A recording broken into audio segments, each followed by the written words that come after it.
His business partner, a disgusting little creature called a Darshdawan. I work with the creep at my father's practice. Manipulating little weasel, playing off an old friendship between our families to worm his way into my father's good graces. Finally, I learned Adarsh was nothing more than a common thief, stealing from our family. I told him resign or face exposure, but he laughed me off. He said he could handle my stupid father.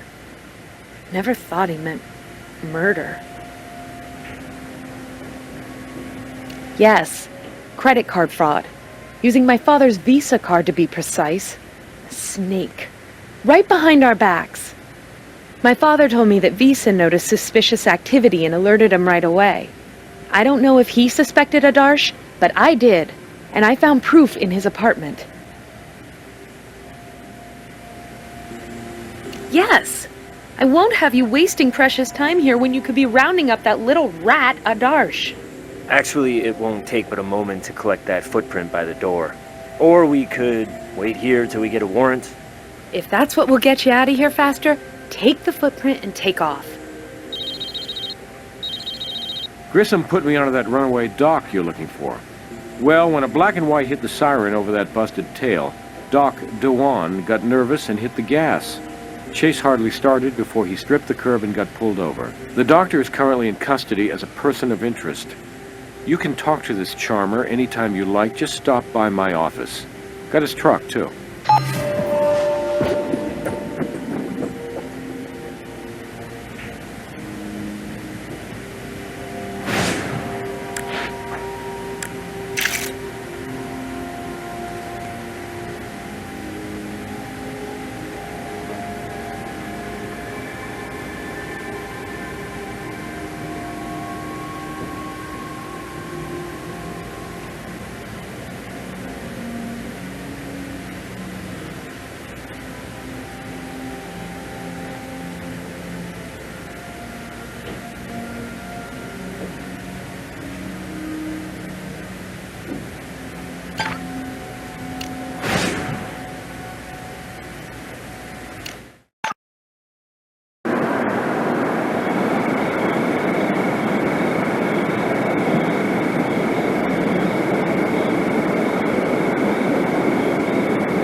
Damn, the tire we needed for comparison got shredded in the police chase, and we got no warrant to search the interior. We need some other way to tie the truck to the crime scene.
All right. We placed the truck out in front of the Vic's place, without the tire track evidence.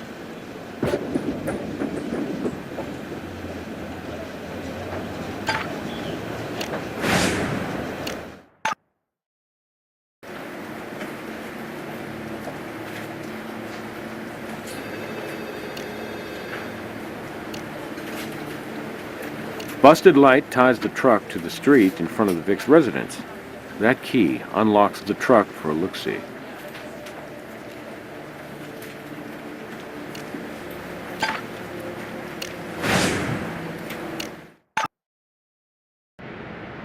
We have a late model vehicle here, practically brand new.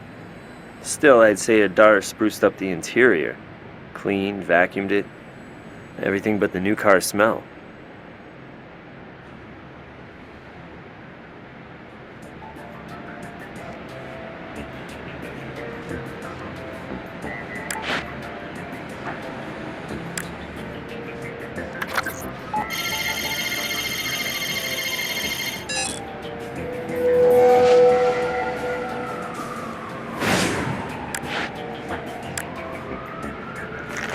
So this is the memo Adja wrote.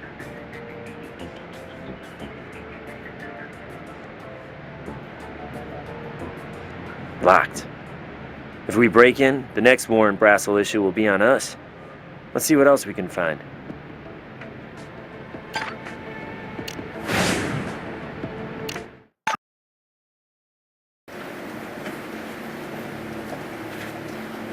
He's on his way to interrogation now. Dr. Pradyut Bandarit was found murdered in his home earlier this evening. Murdered? No, he was my dearest friend. He was to be my father-in-law. Oh my goodness gracious, such a terrible thing to have happened. Are you certain? Could there be, I hope, some horrible mistake? Oh my goodness gracious, yes. All has been arranged between the families. I'm to marry Dr. Bandarit's most wonderful daughter, Adya. We are both excited to begin our new lives as Mr. and Mrs. Dewan. Adia's excited, all right, but because her daddy was pushing her into this arranged marriage and threatening to separate her from her mother if she didn't cave. It's a big leap we make together, and of course she has small moments of doubt. But the day will soon dawn when my dear Adya will acknowledge her father's wishes and understand my sincere deep affections. Let me try to think. I believe I was in my office. Yes, I worked late in the office. I'm catching up on my paperwork, you know. I left around 9 p.m. on my way to Los Angeles to visit friends for the weekend. This should be no surprise. Do I not visit on occasion the home of my esteemed employer, my future father-in-law? What memo? The one from Adja, your bride-to-be, threatening to let her daddy know you'd been stealing. Again, I must point out that what may look to you like stealing is a mere misunderstanding. My sweet and lovely Adya has the tiny fault of getting largely excited over the smallest of matters. As I say, I would have corrected these trivial mistakes.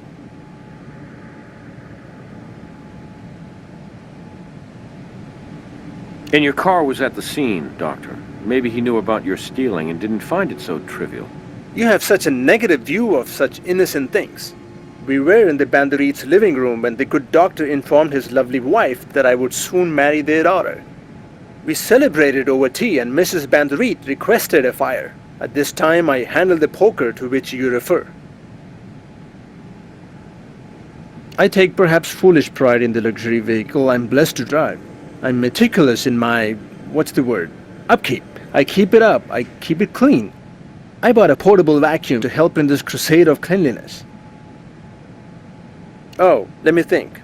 I believe in my toolbox. Mind if we take a look? We'll need your keys. I'm honored to help you in your investigation. Thanks. I'll hold on to him.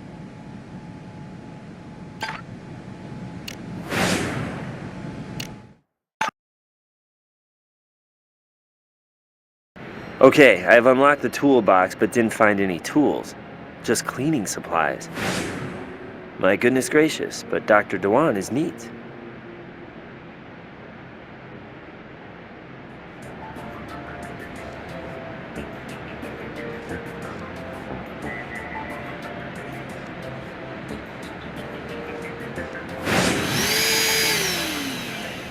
We can work with that on the assembly table.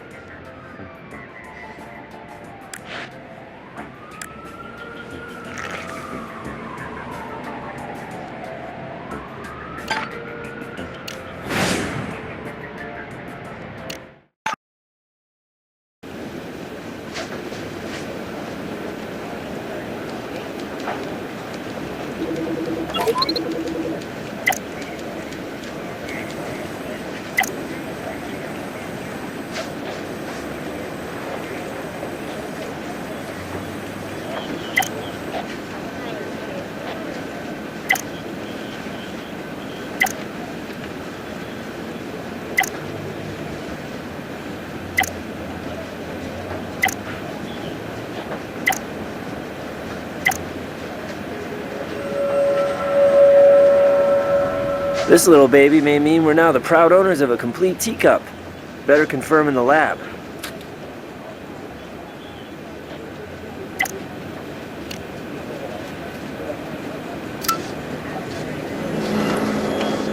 Chip from Dr. Dewan's vacuum cleaner is a perfect match for the teacup found at the crime scene. Let's see him squirm politely out of this one.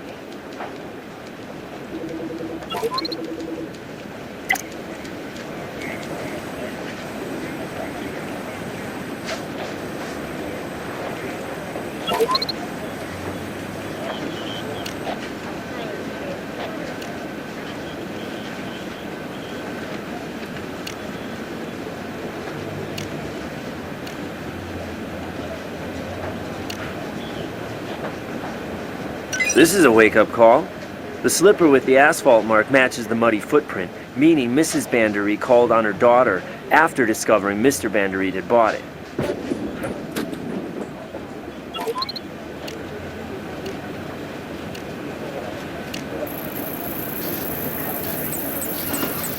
These are emails confirming online purchases at Darsh made using the card. Email confirmations are normally sent by merchants as a safety precaution, but Adarsh had access to their computer, and he snagged them to cover his actions. I'll have Brass check in with Visa.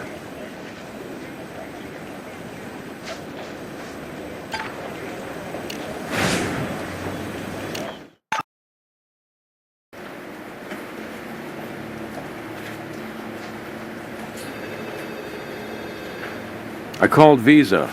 Good folks over there.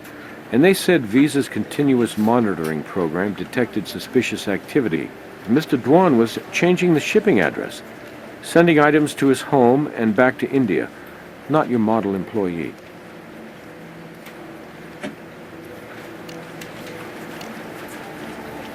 Footprint evidence provides a clean link between her home and the crime scene. Plus, we got a possible motive thanks to the answering machine tape. Enough for a warrant.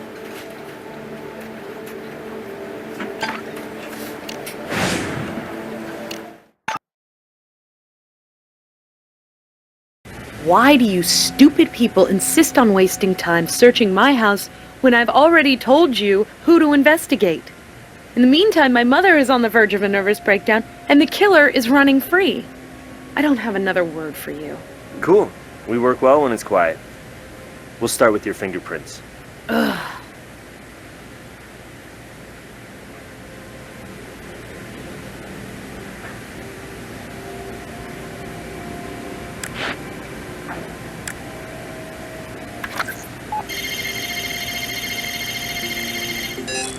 Looks like Ms. Bandereed has a few more words for us after all. Secret ones, but words.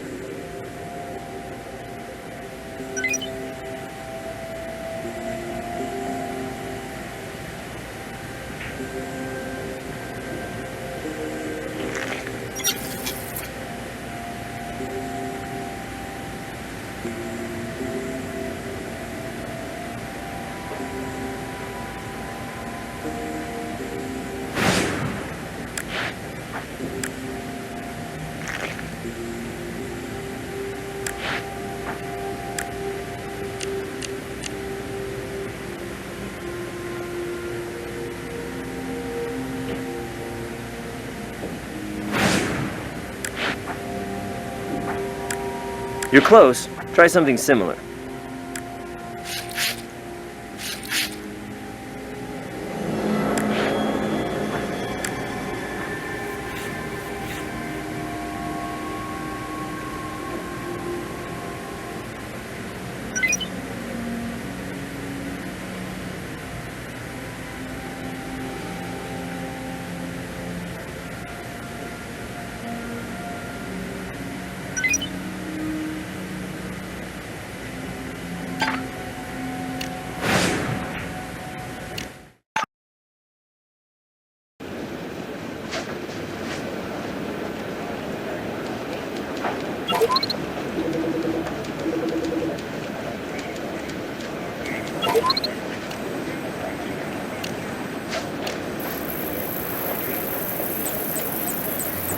The Vic has a swimming pool.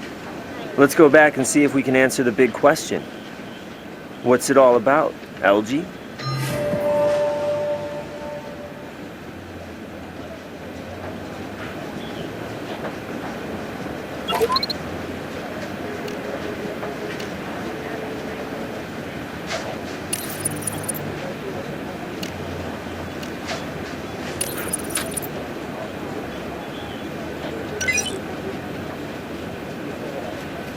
Bloody fingerprint belongs to the daughter. That puts her at the crime scene when her father was murdered.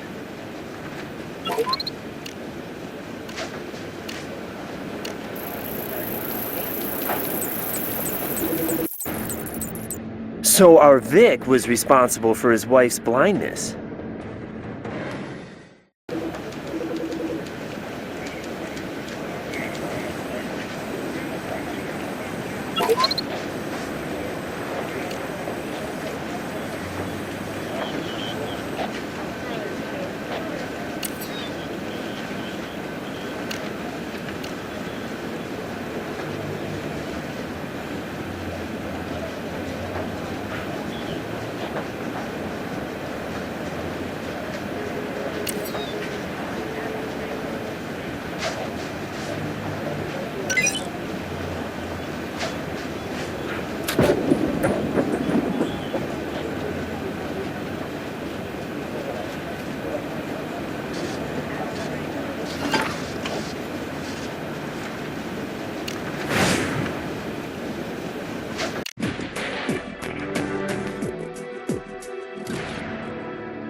Pool house is separate from the main residence. Don't think our warrant covers it. Let's look around outside.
Good eye catching all those insects.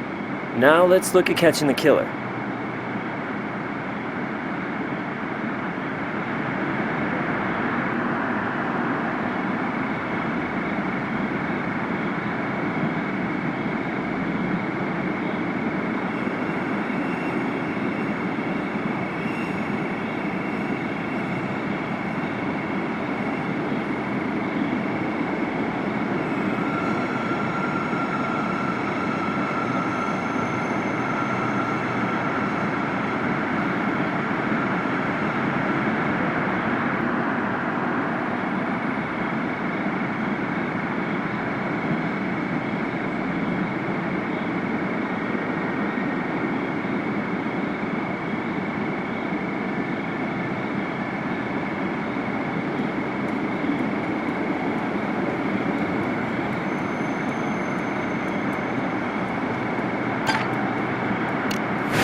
It matches all right.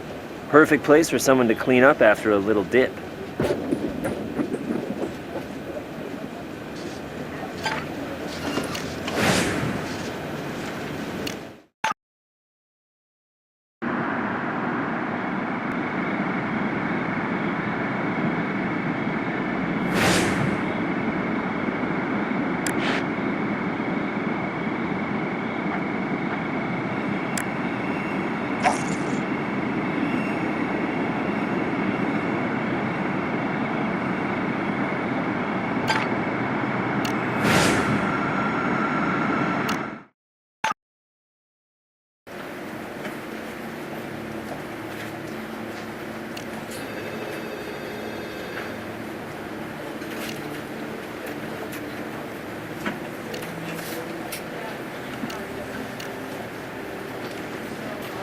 Vic's blood at the entrance of the pool house? That makes it part of the crime scene as far as I'm concerned.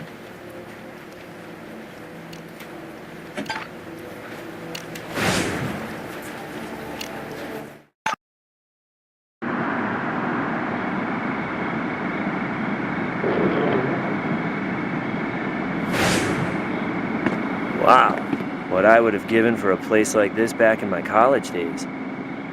Somebody's been staying here. A wife, maybe? Odd for such a devoted couple.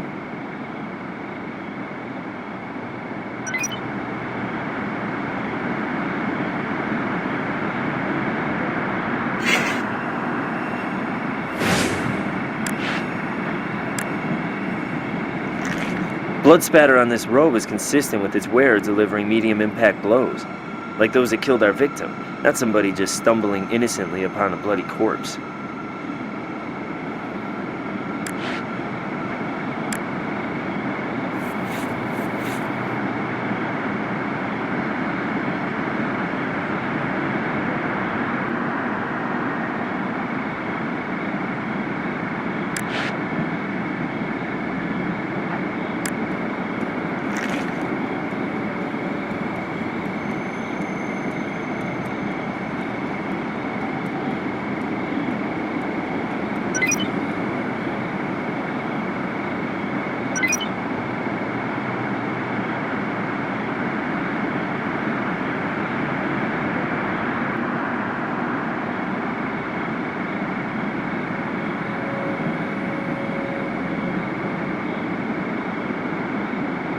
We don't have permission for this. Yet.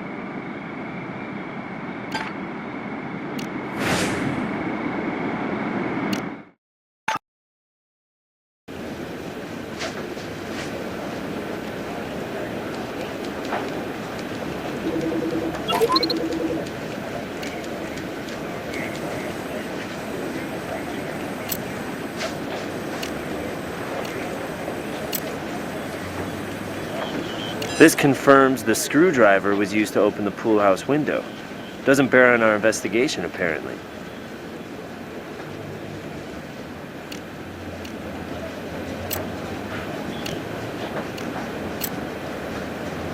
This fabric's definitely part of the robe.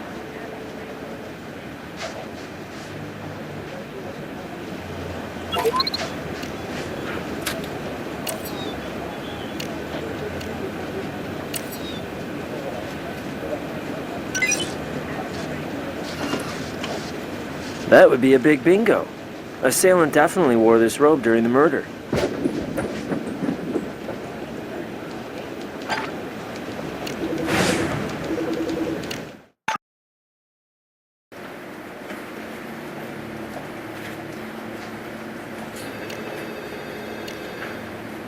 Widow Banderit's been lying from the start. Maybe covering up for her little girl. Let's get her in here. Mrs. Banderit, we found a robe in your pool house covered in your husband's blood. Spatter found on the robe is consistent with someone at the scene when your husband was killed, not with contact with the body after the fact. Your daughter was at the crime scene, and we believe she may have worn your robe when she killed your husband. She did no such thing. I did.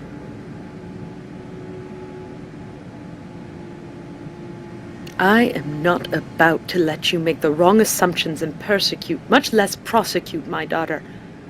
Adia has been through quite enough. Thank you. You've talked to people. Surely by now you know what a cold, controlling monster my husband was. And as his wife, I accepted this.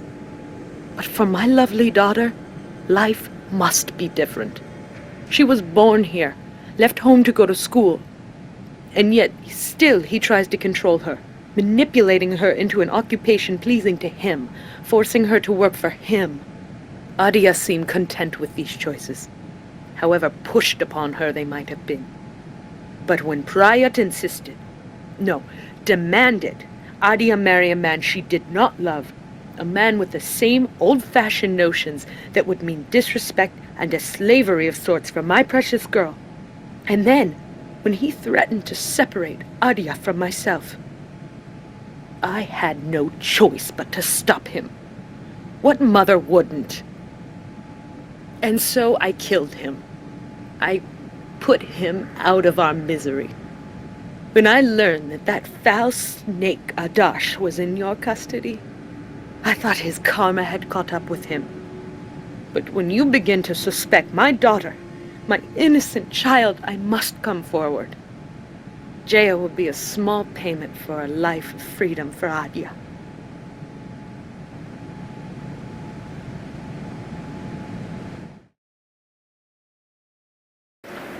Man, nothing like a confession to make a CSI's day.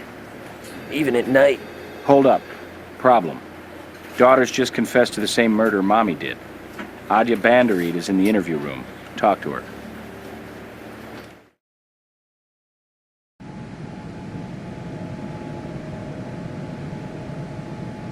I just heard that my mother confessed.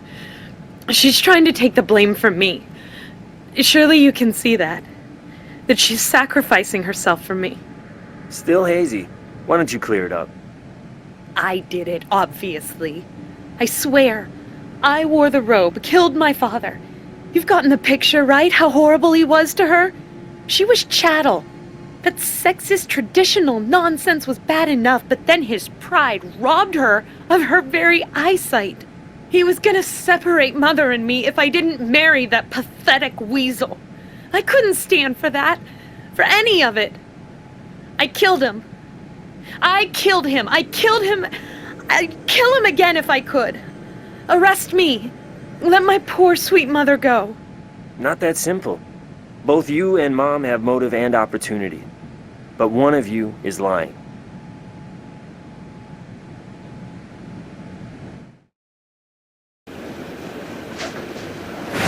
So you have two confessions. One murderer and one liar. What's your next step? When in doubt, go back to the evidence. Only I'm not finding anything conclusive here. Both the mother and daughter have motive. Either one of them could have worn the robe. Both were linked to the victim's blood. I just can't find anything that points to either of them conclusively. German philosopher Arthur Schopenhauer said, "Every man takes the limits of his own field of vision for the limits of the world." It's possible you're letting your own perspective blind you to the evidence.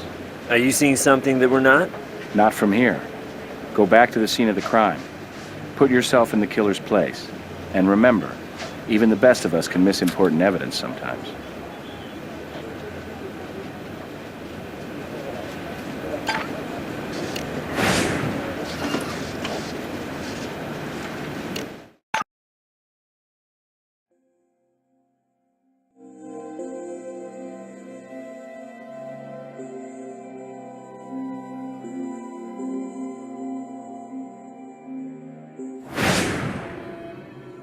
Huh. I wonder if Gris ever gets tired of being right. If I were standing where the assailant did and struck the victim, Then when the weapon came back, the blood cast off would fly right, because I'm right-handed. From this position, spatter clearly swings to the left, hitting the wall, with no swings to the right. Our killer is left-handed. Now we just have to find evidence to determine whether the lefty is mother or daughter.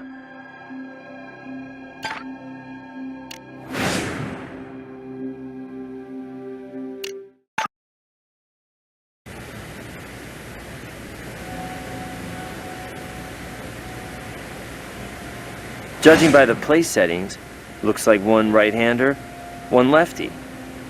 Mrs. Bandery did tell us that her daughter always invited her mother over for lunch, but there's no way to determine who sat where.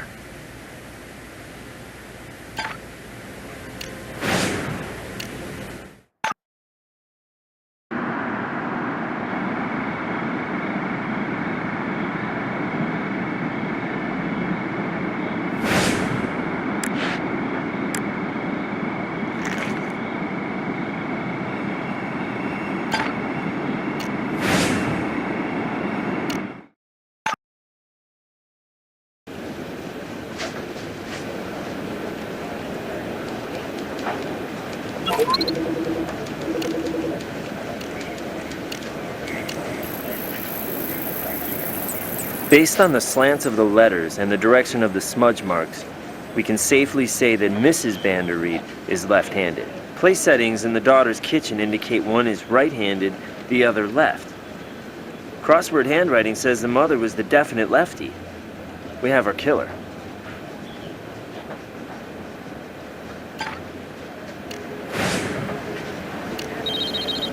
Hey, what's up? She's on her way to interrogation now. Your daughter also confessed to the murder of your husband, but the evidence agrees with your version. Of course it does. She is innocent, trying to protect me. We know, Mrs. Bandery. Your daughter is right-handed, but Mr. Bandery was killed by a left-handed person, like yourself. I owe you thanks.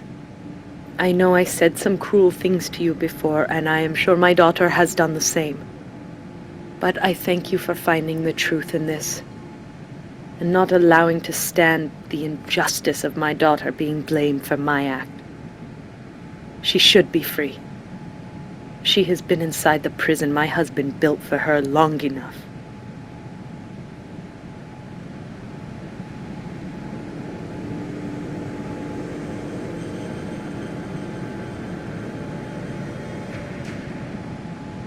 No, I won't. I told you. I explained it. Weren't you listening? I killed my father, and I'd do it again. Maybe you would do it again if you had the chance. Only you didn't do it in the first place. Forensics tells us your father's killer was left-handed, like your mother.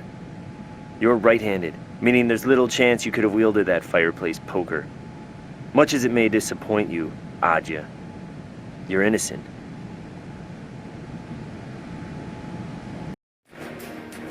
Your mother could no longer bear her controlling husband, so she grabbed the fireplace poker and for once took charge of her own life. And his. Then she went to your house and you helped her wash off before she hid the robe at the pool house.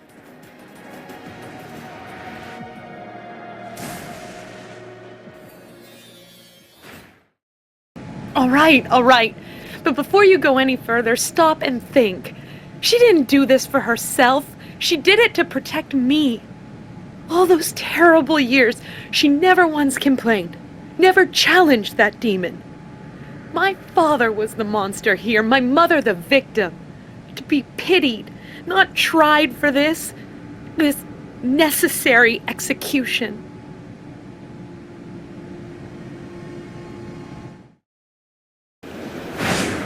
We did fine. Great, in fact. Nice having another sharp pair of eyes. Justice may be blind, but CSI's gotta see every detail. Check in with Gris for your evaluation.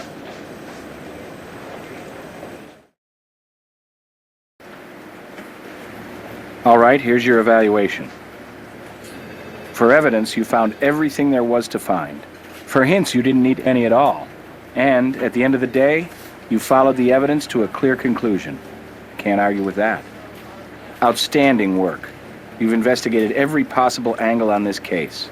I'm giving you the highest mark available. Doesn't happen often, but I'm very impressed. And by the way, thank you for all the new specimens you found for my collection. I'm recommending you for an extra bonus. Great hunting.